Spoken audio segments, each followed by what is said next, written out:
Hai, Assalamualaikum warahmatullahi wabarakatuh. Bertemu lagi dengan saya, Nuarita Sri Indiarti L. Pada kesempatan kali ini kita akan membahas materi tentang pasar. Tentunya anak-anak sekalian sudah banyak ya yang pernah melakukan aktivitas di pasar. Nah, pada kesempatan kali ini ada beberapa hal yang akan kita bahas berkaitan dengan materi pasar. Yang pertama adalah tentang pengertian pasar, syarat terjadinya pasar, ciri-ciri pasar, fungsi pasar, peranan pasar bagi masyarakat, serta klasifikasi atau jenis pasar.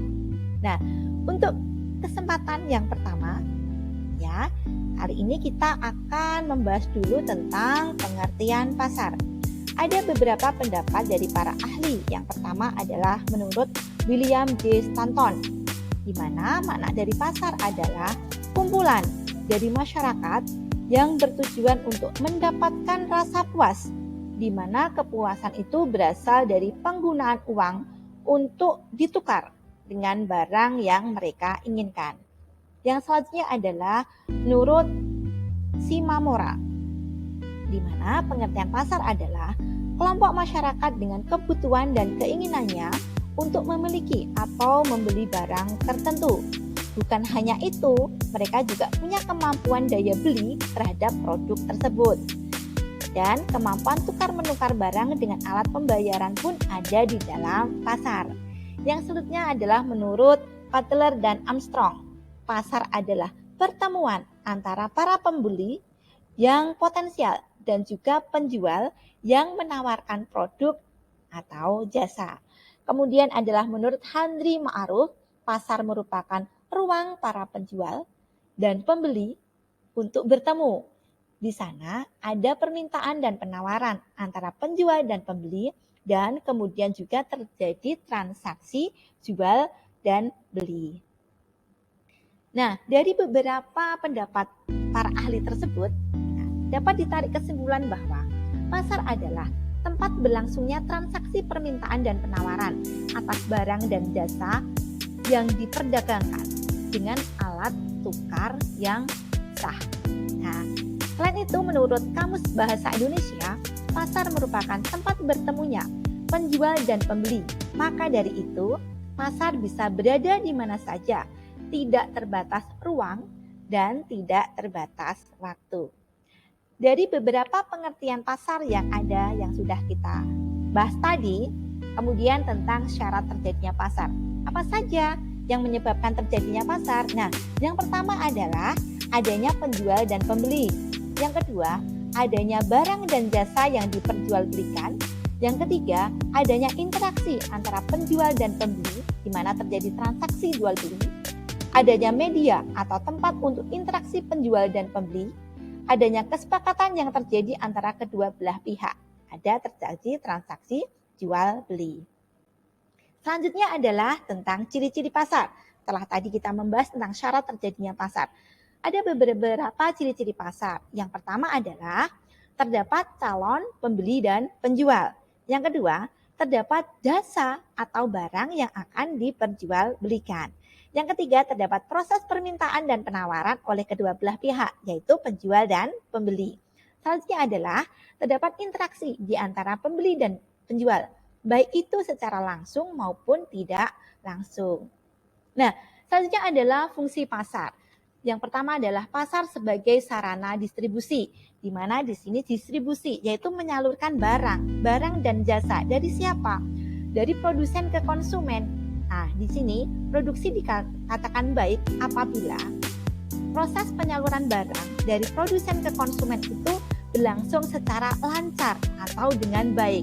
Dan apabila dikatakan macet, di sini proses produksi atau proses distribusi ya, di sini mohon maaf, proses distribusi dari produsen ke konsumen ini berlangsung secara tidak baik atau terjadi kemacetan. Jangan sampai ini terjadi ya, sehingga dalam proses distribusi ini antara produsen dan konsumen itu selalu berjalan dengan baik, sehingga fungsi pasar benar-benar dapat dimanfaatkan dengan baik di sini.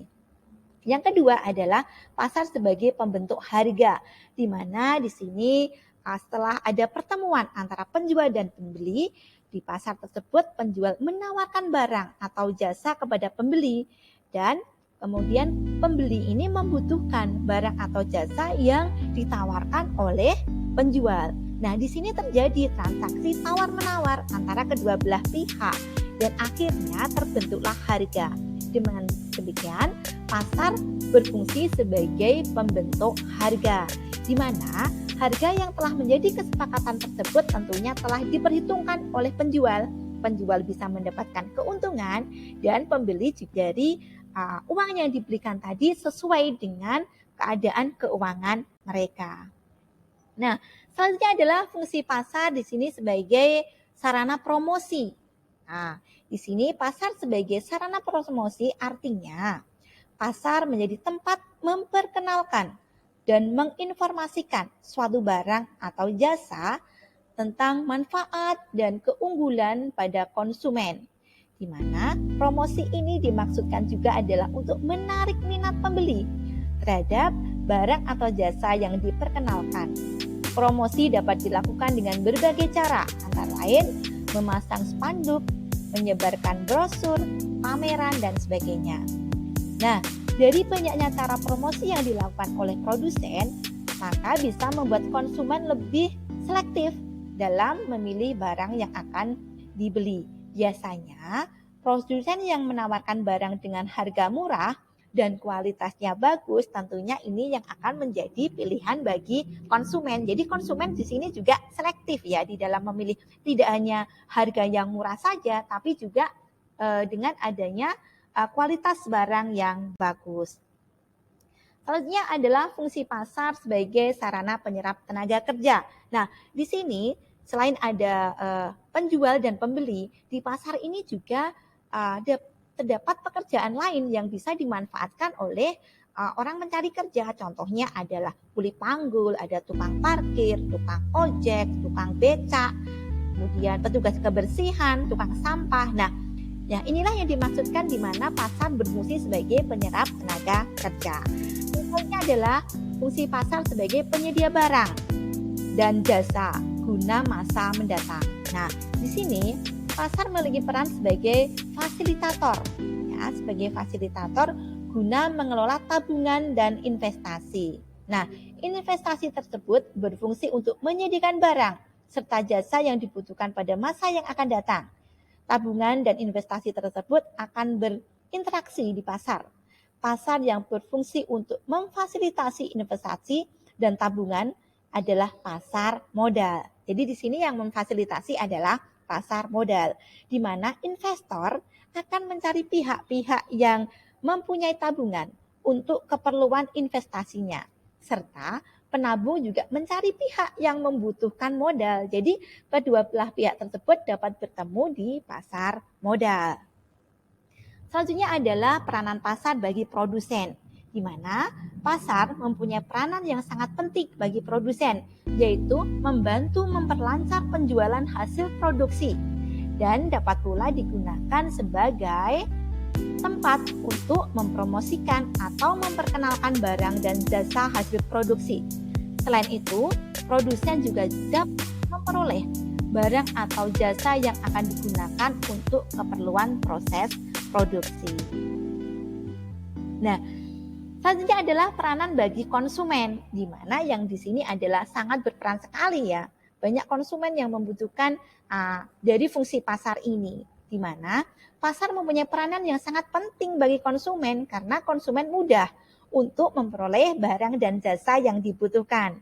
Apabila pasar semakin luas, konsumen akan semakin mudah memperoleh barang atau jasa yang dibutuhkan. Selanjutnya adalah peranan pasar bagi pembangunan. Peranan pasar bagi pembangunan adalah menunjang kelancaran pembangunan yang sedang berlangsung, di mana ini adalah dalam upaya meningkatkan pembangunan pasar, berperan dalam membantu menyediakan segala macam barang dan jasa yang bermanfaat bagi pembangunan. Pasar juga dapat dijadikan sumber pendapatan pemerintah untuk membiayai pembangunan melalui pajak dan retribusi. Untuk selanjutnya adalah peranan pasar bagi sumber daya manusia. Kegiatan perdagangan di pasar membutuhkan tenaga kerja yang tidak sedikit.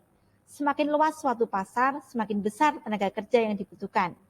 Dengan banyaknya tenaga kerja yang dibutuhkan, berarti pasar turut membantu mengurangi pengangguran, ya, dengan memanfaatkan sumber daya manusia serta membuka lapangan kerja bagi masyarakat yang membutuhkan. Nah, dari fungsi dan pasar tadi, ya, ada fungsi dan peran pasar tadi, selanjutnya adalah tentang klasifikasi atau jenis-jenis pasar. Di sini mungkin kalian semua, khususnya murid-murid ya, sudah banyak menjumpai jenis-jenis pasar, atau mungkin bahkan kalian sudah sering berkunjung atau mungkin melakukan transaksi di pasar tersebut. Nah, untuk lebih jelasnya, mari kita kupas bersama tentang klasifikasi atau jenis pasar ini. Yang pertama adalah tentang pasar berdasarkan bentuknya, jadi wujudnya. Ada nggak pasar ini gitu ya? Jadi akan kita bahas bersama. Untuk pasar berdasarkan bentuk atau wujudnya ini, yang pertama adalah ada pasar nyata, di mana di sini semua unsur yang ada di dalam pasar itu tadi itu ada ya, antara baik itu penjual, pembeli, barang yang diperdagangkan itu benar-benar ada di situ, bertemu secara langsung gitu ya. Jadi untuk selanjutnya adalah pasar abstrak. Apa bedanya dengan pasar nyata atau pasar konkret tadi? Kalau di dalam pasar abstrak ini, di mana antara penjual, pembeli, dan barang yang diperdagangkan ini mereka tidak bertemu secara langsung, ya. Jadi walaupun dari pihak penjual itu menyediakan barang dan pembeli ini sudah tahu tentang barang yang diperjualbelikan, tapi mereka tidak bertemu secara langsung. Walaupun demikian, transaksi jual beli juga tetap dapat berlangsung, ya. Sebagai contoh ini adalah pasar online ya yang di sini. Nah, ini ada beberapa contoh di sini. Yang pertama ini pasar nyata atau pasar konkret. Dilihat di situ bahwa antara penjual dan pembeli itu mereka benar-benar bertemu di sini. Terjadi transaksi jual beli dan barang yang diperdagangkan pun ada di situ. Selanjutnya adalah ini contoh pasar abstrak. Ini aplikasi belanja online ya, mungkin dari anak-anak sekalian banyak yang sudah melakukan transaksi di sini ya. Kalian bisa dipermudah di sini dengan adanya waktu yang dapat dilakukan dimanapun, kemudian menghemat waktu, tenaga, tapi juga mungkin ada kelemahan. Kadang barang yang kita peroleh itu tidak sesuai dengan apa yang dideskripsikan gitu ya. Jadi masing-masing punya kelemahan dan kelebihan masing-masing. Yang selanjutnya adalah pasar berdasarkan jenis barang yang diperdagangkan. Yang pertama ada yang namanya pasar barang konsumsi ya, di mana pasar barang konsumsi ini yaitu pasar yang memperjualbelikan barang hasil produksi atau barang jadi. Di sini barangnya siap jual dan siap dikonsumsi. Contohnya pasar ikan, pasar beras, pasar sayuran, dan pasar pakaian. Yang kedua adalah pasar barang produksi. Yang dimaksud dengan pasar barang produksi yaitu pasar yang memperjualbelikan faktor-faktor produksi di sini. Contohnya adalah pasar sumber daya alam, pasar tenaga kerja, dan pasar modal. Nah, di sini saya sampaikan juga tentang beberapa contoh pasar barang konsumsi di sini ya. Itu ada beberapa contoh pasar barang konsumsi. Di sini ada contoh pasar ikan di sini. Jadi ketika kita melakukan aktivitas belanja di sini, kita bisa langsung jual beli dan kemudian bisa dimanfaatkan langsung. Selanjutnya adalah ini, ada pasar tenaga kerja. Di sini ada bursa tenaga kerja, di mana banyak orang yang membutuhkan tenaga kerja. Di sini mereka berbondong-bondong untuk mencari pekerjaan. Nah, selanjutnya adalah pasar berdasarkan luas jaringan distribusi. Di sini ada yang pertama adalah pasar setempat. Pasar setempat yaitu pasar yang wilayah pemasarannya meliputi suatu daerah tertentu. Penjual dan pembeli yang bertransaksi berasal di daerah sekitar pasar. Jadi hanya di sekitar tempat tertentu ya. Barang yang diperdagangkan atau yang diperjualbelikan juga adalah kebutuhan sehari-hari. Yang selanjutnya adalah pasar daerah. Pasar daerah yaitu berada di wilayah tertentu. misalnya kabupaten atau kota atau provinsi, dan barang yang diperdagangkan adalah barang konsumsi, barang produksi, dan barang hasil produksi, pedagang besar, dan di sini adalah melayani pedagang eceran. Selanjutnya adalah pasar nasional. Nah, tadi ada pasar setempat, kemudian ini adalah pasar nasional, di mana pasar yang melayani pembelian dari seluruh wilayah nasional ya. Kemudian ada pasar regional. Pasar regional yaitu pasar yang daerah pemasarannya meliputi beberapa negara dalam satu kawasan regional. Contohnya adalah AFTA, APEC, NAFTA, dan lain-lain. Selanjutnya adalah pasar internasional, di mana dalam pasar internasional itu pasar yang daerah pemasarannya meliputi seluruh kawasan di dunia dan melayani pembeli dari berbagai negara. Pasar ini melibatkan importir dan eksportir, contohnya pasar tembakau di Bremen, Jerman, pasar karet di New York, pasar kopi di Sao Paulo, Brasil. Ya, ini ada beberapa contoh gambar pasar menurut luas jaringan distribusinya, ya. Pasar nasional, pasar regional. Nah, selanjutnya adalah tentang pasar berdasarkan waktu penyelenggaraannya. Yang pertama adalah pasar musiman. Pasar musiman yaitu pasar yang muncul ketika terdapat sebuah keramaian atau perayaan, ya. Contoh pasar malam atau pasar Ramadan. Biasanya ketika bulan Ramadan ini muncul pedagang-pedagang musiman, ya, mereka yang menjual barang-barang takjil misalnya dijual di sini. Soalnya adalah pasar harian, di mana dalam pasar harian ini yaitu pasar yang melakukan kegiatan jual beli setiap hari dan menjual barang kebutuhan pokok sehari-hari. Contohnya adalah pasar tradisional, swalayan, dan pasar induk. Nah, berdasarkan waktu penyelenggaranya juga masih ada pasar bulanan, di mana pasar ini terjadi setiap sebulan sekali. Sebagai contoh adalah di daerah industri, biasanya mereka itu ketika menerima gaji. Tuh. Kemudian ada di kantor pos, di mana ketika ada pensiunan itu mengambil hasil gaji pensiunnya itu ya. Kemudian ada pasar tahunan, di mana pasar tahunan ini yaitu pasar yang diadakan setahun sekali dan sifatnya ini nasional maupun internasional. Contohnya adalah PRJ, Pekan Raya Jakarta, pasar malam Sekaten di Surakarta dan di Yogyakarta. Nah, ini ada contoh pasar mingguan. Biasanya pasar hewan itu terjadinya itu 1 minggu sekali. Biasanya mereka menurut dengan pasar Minggu Pon atau Selasa Kliwon gitu. Itu terjadinya 1 minggu sekali. Ini adalah pasar bulanan seperti yang saya sampaikan tadi. Ada beberapa di sini adalah pensiunan yang mereka melakukan aktivitas atau mengambil